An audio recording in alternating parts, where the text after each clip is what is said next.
नमस्कार. आज आपण एंजल वनचं डीमॅट अकाउंट ओपन केल्यानंतर ते एंजल वन ॲप कसे यूज करायचे हे पाहणार आहात. तर यामध्ये आपण सुरुवातीला प्लेस्टोरवरती जाऊयात. प्लेस्टोरला गेल्यानंतर एंजल वन असे सर्च करूयात. एंजल वन आल्यानंतर याला इन्स्टॉल करूयात. एंजल वन ॲप आपल्या मोबाईलमध्ये इन्स्टॉल करून घेऊयात. जसं यामध्ये इन्स्टॉल होत आहे.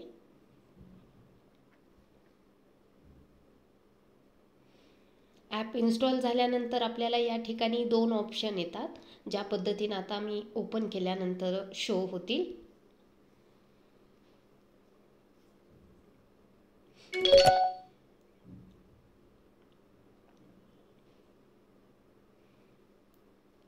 डाउनलोड झालेला आहे ॲप.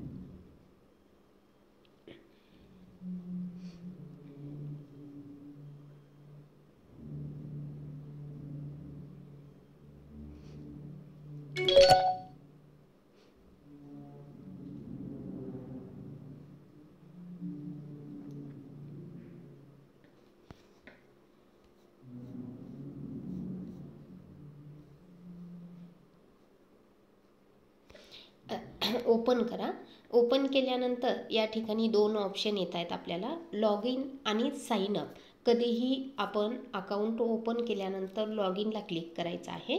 लॉग इनला क्लिक केल्यानंतर अकाउंट ओपन करताना जो आपण रजिस्टर नंबर यूज केलेला आहे तो रजिस्टर नंबर या ठिकाणी टाका. मी माझा रजिस्टर नंबर टाकत आहे. त्यानंतर नेक्स्ट करा. नेक्स्ट केल्यानंतर आपल्याला इथं परमिशन मागतं आहे, आपण परमिशन देऊयात. परमिशन दिल्यानंतर OTP येईल, तो OTP या ठिकाणी आपल्याला टाकायचा आहे. ऑटोफिल पद्धतीनं OTP घेतलेला आहे. माझं ऑलरेडी लॉग इन केलेलं असल्यामुळं या ठिकाणी मला क्रिएट पासवर्ड हा ऑप्शन आलेला नाही आहे. तुम्ही पहिल्यांदाच करत असल्यामुळं तुम्हाला OTP टाकल्यानंतर क्रिएट पासवर्ड येईल.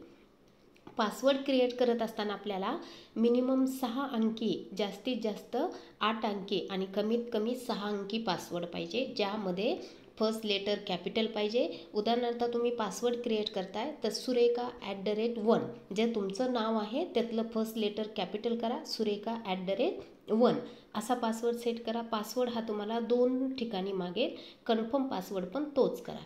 कन्फर्म पासवर्ड क्रिएट केल्यानंतर आपल्याला नेक्स्ट स्टेप येते यूजिंग पिन. तुम्ही अशा पद्धतीचा पिन तयार करायचा आहे, जेणेकरून आपण second time angel one app open करत असताना तो पिन टाकल्यानंतर ॲप ओपन होईल. जो की माझा तयार आहे पहिला, तर तो पिन टाकत आहे. पिन टाकल्यानंतर हे ॲप ओपन होत आहे. त्यानंतर आपण या ठिकाणी कंटिन्यू करूयात. कंटिन्यू केल्यानंतर आपल्याला इथं एंजल वन हे ॲप ओपन झालेलं दिसत आहे. त्यामध्ये आपल्याला इथं खालच्या साईडला एकदम तुम्हाला ऑप्शन दिसत आहेत 5. Home, watch list, portfolio, order and account. तर याच्याविषयी मी तुम्हाला माहिती सांगते. होममध्ये जे काही आपल्याला मार्केटचं अपडेट आहे ते मार्केटचं अपडेट आपल्याला पाहायला मिळतं.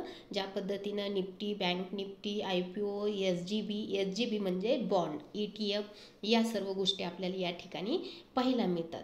तुम्ही या ठिकाणी स्टॉकला सिलेक्ट केलं तर जेच आपल्याला लॉंग टर्मला स्टॉक बाय करायचे तर ते लॉंग टर्मला स्टॉक बाय करायचे तुम्हाला इथं दिलेले आहेत.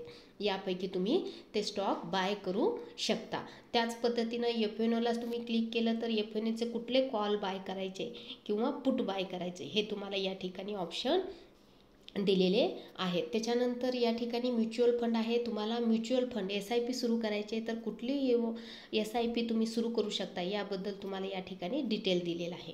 त्यानंतर सेकंड आहे वॉच लिस्ट. वॉच लिस्टमध्ये आपल्याला जो स्टॉक बाय करायचा आहे तो स्टॉक आपण या ठिकाणाहून अशा पद्धतीने सर्च करू शकता. ज्या पद्धतीनं मी आता सर्च करत आहे, बरोबर. आपण आता उदाहरणार्थ IRB हा स्टॉक सर्च केला. याला क्लिक केल्यानंतर 2 स्टॉक येतात, NSE आणि BSE. तर NSE घ्यायचा असेल तर NSEला क्लिक करूयात आपण, BSE घ्यायचा असेल तर BSEला क्लिक करूयात. NSEला क्लिक करता अशा पद्धतीनं आपल्याला वॉचलिस्टमध्ये स्टॉक सिलेक्शन करता येतं. त्याच्यानंतर पोर्टफोलिओ आहे. पोर्टफोलिओमध्ये तुम्ही जे लॉंग टर्मसाठी स्टॉक बाय करता किंवा म्युच्युअल फंड सुरू करता किंवा बॉन्ड घेऊन ठेवता ते तुम्हाला इथं पाहायला मिळतं. ऑलमध्ये ऑल पाहायला मिळतं. इक्विटीमध्ये तुम्हाला जो तुम्ही लॉंग टर्मसाठी स्टॉक बाय करता तर ते लॉंग टर्मसाठी तुम्हाला या ठिकाणी स्टॉक पाहायला मिळतात. या ठिकाणी इन्व्हेस्टमेंट व्हॅल्यू दिसते, करंट व्हॅल्यू. ज्या पद्धतीनं म्युच्युअल फंडमध्ये पण तसंच सेम पाहायला मिळतं. तुमची इन्व्हेस्टमेंट व्हॅल्यू किती आहे आणि आत्ता चालू व्हॅल्यू किती आहे हे तुम्हाला पोर्टफोलिओमध्ये पाहायला मिळतं. त्याच्यानंतर ऑर्डर आहे. ऑर्डरमध्ये ज्या दिवशी तुमची ऑर्डर चालू आहे किंवा क्लोज आहे किंवा पेंडिंग आहे तर तुम्हाला हे ओपन पोझिशनमध्ये किंवा ऑर्डरमध्ये या अशा पद्धतीनं दिसून येते. जर पोझिशन चालू असेल तर मला पोझिशनमध्ये दिसून येतं. ओपन ऑर्डरमध्ये तुमची पेंडिंग ऑर्डर किंवा क्लोज ऑर्डर दिसून येईल. लास्टला आहे अकाउंट. या अकाउंटला क्लिक केल्यानंतर आपण या ठिकाणी ॲड फंड आणि विड्रॉल फंड आहे. या ठिकाणी जे ट्रेडिंग बॅलन्स असतं ते ट्रेडिंग बॅलन्स म्हणजे आपलं बॅलन्स असतं. या ठिकाणी तुम्ही गोल सर्कलला क्लिक केला, ज्या पद्धतीनं इथं माझं SK दिसतं. तुमच्या नावाचं फर्स्ट लेटर आणि सरनेमचं फर्स्ट लेटर दिसतं. तुम्ही ह्या फर्स्ट लेटरला क्लिक केला तर या ठिकाणी तुमचं नाव दिसतं, क्लायंट कोड दिसतो, DPID दिसतो, डीमॅट अकाउंट नंबर म्हणजे DPID, तुमचा रजिस्टर मोबाईल नंबर दिसतो, रजिस्टर पॅन, हे सर्व तुमचं रजिस्टर या ठिकाणी दिसून येतं. त्याच्यानंतर आपल्याला आता ॲड फंड करायचं आहे. आपण ॲड फंडला क्लिक करूयात.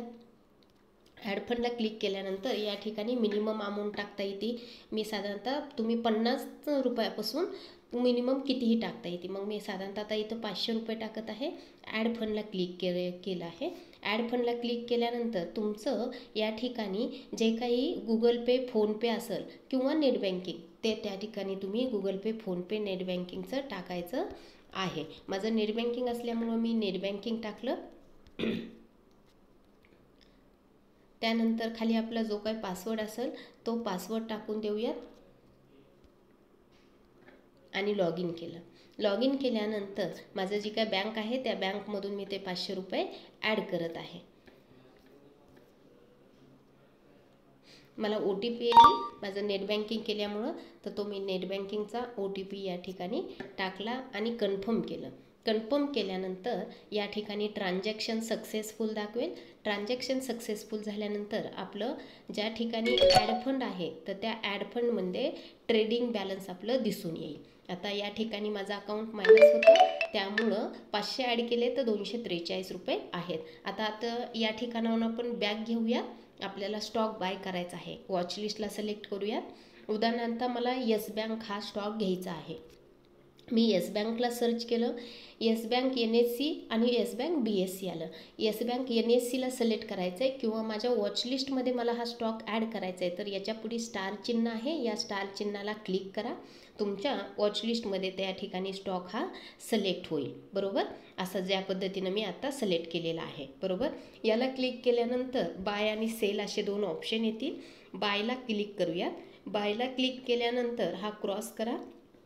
या ठिकाणी डिलिव्हरी, इंट्राडे हे ऑप्शन येतील तर डिलिव्हरीवरती राहू द्या. नंबर ऑफ शेअर टाका. या ठिकाणी तुम्हाला 1 स्टॉक बाय करायचा असेल तर 1 टाका, 2 स्टॉक